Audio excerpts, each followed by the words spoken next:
ओम शांति। आज प्यारे मीठे भगवान की मीठी मुरली मंथन की डेट है 17 मई 2021। तो आज मीठे मीठे बाबा हमें कह रहे हैं, मीठे बच्चे, बाबा आए हैं आप बच्चों को अपने समान महिमा लायक बनाने। पिता की जो महिमा है वह अभी तुम धारण करते हो। भगवान कह रहे हैं कि मैं आया हूँ तुम सबको देवी देवता जैसे महिमा लायक बनाने। मेरी जो महिमा है वह भी तुम धारण करते हो।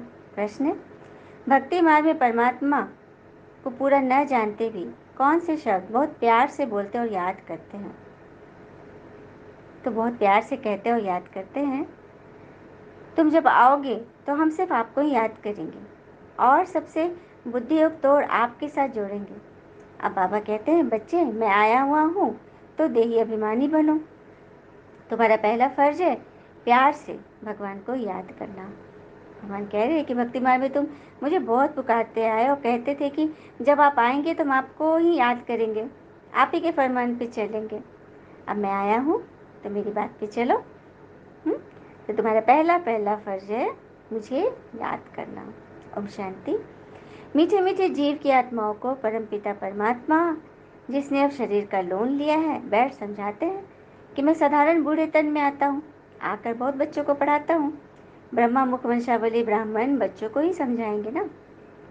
जरूर मुख द्वारा ही समझाएंगे, और किसको समझाएंगे? बाबा कह रहे कि मैं ब्रह्मा मुख वंशावली जो तुम बच्चे बने हो अर्थात ब्रह्मा कुमार कुमारी, उन्हीं को समझाऊंगा क्योंकि वही मुझे पहचानते हैं। कहते हैं, बच्चे तुम मुझे भक्ति मार्ग में बुलाते आए हो ना। हे पतित पावन, भारत खास और दुनिया में आम सब बुलाते हैं। भारत ही पावन था, बाकी सब शांति धाम में थे। बच्चों को स्मृति में रखना चाहिए कि सत्युग त्रेता किसको कहा जाता है, द्वापर कलयुग किसको कहा जाता है। बाबा ने इसको क्लियर किया ना। ये बाबा कह रहे हैं कि अभी तुम्हारी बुद्धि में ही सारी नॉलेज है। जैसे पिता को रचना की आदि मध्य अंत का ज्ञान है, वह सब तुम्हारी बुद्धि में है। पिता जो ज्ञान देते हैं वो बच्चों में भी जरूर होना चाहिए। बाबा आकर बच्चों को आप समान बनाते हैं। जितनी पिता की महिमा है उतनी बच्चों की है। बाबा ने बच्चों को जास्ती महिमावान बनाया है। हमेशा समझो कि शिव बाबा इनके द्वारा सिखाते हैं। ब्रह्मा बाबा जिनके तन में परमात्मा ने प्रवेश किया, वही बाबा कह रहे हैं कि तुम्हें देही अभिमानी बनना पड़े। घड़ी घड़ी अपने को आत्मा समझना है। जब तक अपने को आत्मा नहीं समझेंगे तो भगवान को भी याद नहीं कर सकेंगे। भूल जाते हैं तो तुमसे पूछा जाता है तुम किसके बच्चे हो, तो कहते तो सभी है कि हम शिव के बच्चे हैं। हाँ, विजिटर बुक में भी लिखा होता है ना, कहीं भी जाओ तो पूछते हैं ना तुम्हारा पिता कौन, तो झट देह के पिता का नाम बतला देते हैं। अच्छा, अब देही के नाम पिता का नाम बताओ, मतलब आत्मा के पिता का नाम बताओ, तो कोई कहेंगे कृष्ण, कोई कहेंगे हनुमान। अरे तुम लौकिक पिता को जानते हो लेकिन पारलौकिक पिता को नहीं जानते। कोई नहीं जानते, इसलिए तो देवी देवता का नाम कह देते। भगवान एक बच्चा दो मांगते हो ना। मैंने भगवान से तो मांगते ही आए। अब आप बिल्कुल सहज बात बताते हैं, तुम देह अभिमान में बहुत रहते हो, इसीलिए मेरे वर्षे का नशा नहीं चढ़ता। भगवान कह रहे मैं तुम्हें इतना वर्षा दे रहा हूँ, इतना तुम्हें प्राप्ति से भरपूर कर रहा हूँ, मन की सुख शांति अपार दे रहा हूँ, फिर भी तुम इतना देह अभिमान में रहते हो ना कि वो नशा नहीं चढ़ रहा है तुमको। तो तुमको तो बहुत बहुत नशा चढ़ना चाहिए ना। भक्ति करते हो भगवान से मिलने के लिए, यह गीता पर दान पुण्य आदि सब करते हैं, यह सब भक्ति है। और कहते भी है ना, भक्ति में हमने सुना है ना कि जब भगवान हमारी शंका दूर करते हैं तो वो हमें शंकर लगते हैं, जब मोह दूर करते हैं तो वो हमें मोहन लगते हैं, जब विष दूर करते हैं तो विष्णु लगते हैं, जब भ्रम दूर करते हैं तो ब्रह्मा जी लगते हैं, और जब दुर्गति दूर करते हैं तो दुर्गा जी लगते हैं, और जब गुरु दूर करते हैं तो गुरु जी सतगुरु बन जाते हैं। तो परमात्मा इन सब रूप में हमारे पास है। तो हमें अभी जो कठिन सिचुएशन चल रही है ना, स्टे होम स्टे सेफ, घर में रहो, तो इसके बारे में भी बहुत सुंदर बात है कि ये ज़िंदगी की पहली रेस होगी जिसमें रुकने वाला जीतेगा। तब देखना है कि कौन कितना घर पे रुकता है, क्योंकि जीतना है ना। ये भगवान आगे कह रहे हैं,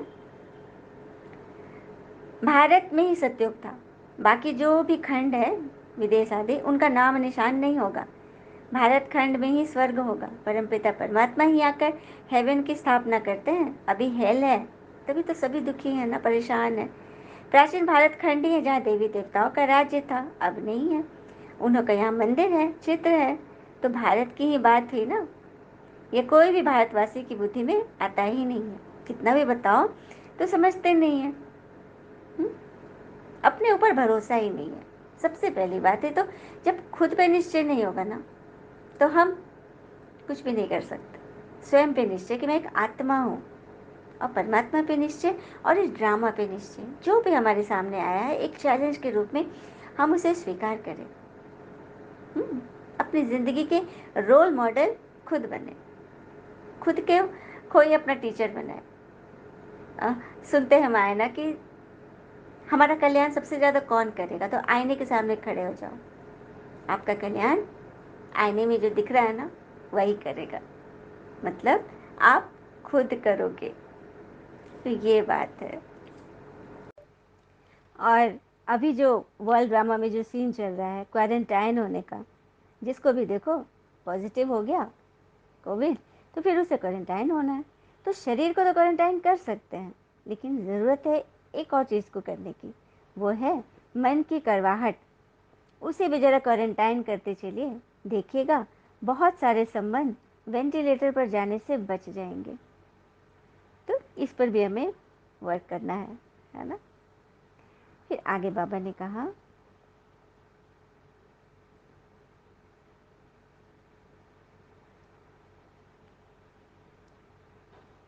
भारतवासी धर्म भ्रष्ट कर्म भ्रष्ट बन गए हैं, और श्री कृष्ण को भी श्याम सुंदर कह देते हैं, परंतु अर्थ नहीं समझते। जानते हैं, कहते हैं, लेकिन अर्थ नहीं समझते कि श्री कृष्ण सुंदर थे तो श्याम कैसे बने। फिर कहेंगे कि इनको काली नाग ने डसा। अरे अब तो वह तो सत्युग का प्रिंस था, तो काला कैसे हो गया। अभी ये बात तुम समझते हो कि जब देवी देवता वाम मार्ग में गए, विकार में गए, तभी तो रंग कम हो गया, सांवरे हो गए, मतलब सारे गुण खत्म हो गए। ये बात बाबा बता रहे हैं। अभी तुम बच्चों को समझाया जाता है ना, घर में रहो और ये सर्विस करते रहो, तो अभी घर में रहने की कितनी अच्छी सीन आई है ना। इसे हम अच्छी रीति निभाएंगे और खुद भी खुश रहेंगे, औरों को भी मोटिवेट करेंगे। और कभी भी हिम्मत नहीं हारेंगे। बहुत आत्मा है ना, जब कोई बीमारी आ जाती है, परेशान हो जाते, तो भगवान से यही मांगते हैं कि भगवान मुझे मौत दे दो। तो पता है परमात्मा उसका क्या जवाब देते हैं, तुझे तो मैं मौत दे दूं, पर उसे क्या दूं जिसने मुझसे तेरी जिंदगी मांगी है। तो बस यही सोचना है। अच्छा, मीठे मीठे बच्चों प्रति भगवान की नमस्ते। हम बच्चों की भी प्यारे शिव पिता को नमस्ते। और बाबा दिल से सभी आत्माओं की तरफ से आपको वेरी वेरी गुड मॉर्निंग। धारणा के लिए मुख्य सार है, पहली पॉइंट, पतित से पावन बनाने का धंधा जो भगवान का है, वही धंधा करना है। सबको लक्ष्य देना है कि पिता को याद करो और पावन बनो। दूसरी पॉइंट, यह ब्राह्मण जीवन देवताओं से भी उत्तम जीवन है। इस नशे में रहना है, बुद्धि का योग और सबसे तोड़ एक भगवान को याद करना है, परमात्मा को याद करना है। कल बाबा ने बोला था ना, मेरे संग में रंगो, तो सभी संग दोष से बच जाओगे। ये ब्राह्मण जीवन तुम्हारे देवताओं से भी उत्तम जीवन इसलिए है क्योंकि इस ब्राह्मण जीवन में तुम ईश्वर से पालना ले रहे हो।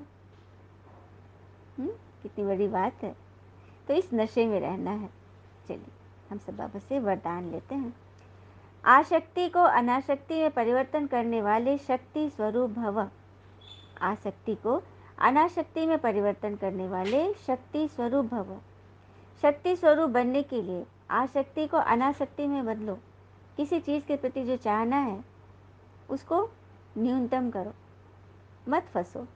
अपनी देह में, संबंधों में, कोई भी पदार्थ में कहीं भी आसक्ति न हो, आपकी आंख न डूबे, तो वहाँ माया आ सकती है। जहाँ आसक्ति है अर्थात माया के आने का चांस है। और शक्ति रूप नहीं बन सकते, इसलिए पहले अनासक्त बनो, हर चीज़ से ऊपर, तब माया के विघ्नों का सामना कर सकेंगे। विघ्नों के आने पर चिल्लाने व घबराने के बजाय शक्ति रूप धारण कर लो, तो विघ्न विनाशक बन जाएंगे।